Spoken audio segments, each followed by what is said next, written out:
Cristina, ¿cómo quiere que desaparezcamos su cuerpo? No, yo creo que ya va por la verdad. Chicas, eso es para que no te preocupes mientras me prendemos. Pero no, estuvo peligrosísimo porque pueden salir de no, porque tengo miedo. Muy alta.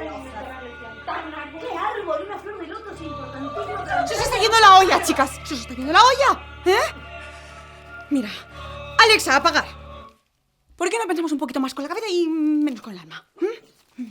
Calma. Calma. Bien.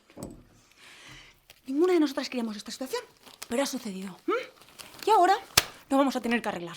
Y no de cualquier manera. En este país estamos bien jodidas, ¿eh? Que como nos pillen no vamos a ver la luz del sol ni la vida, ni Arra ni nadie. Así que yo creo que lo mejor que podemos hacer es cortarlo en trocitos.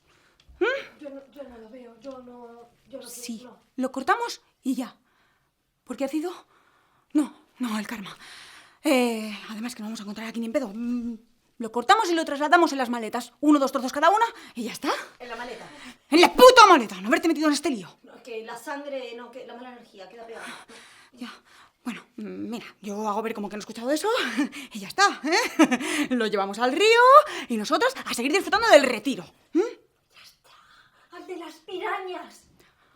A ese, sí, a ese. ¡Ah! ¿Y que ya se acaben con el resto? Eres una puta genia. Pues ala. Alexa, música chamánica. Venga.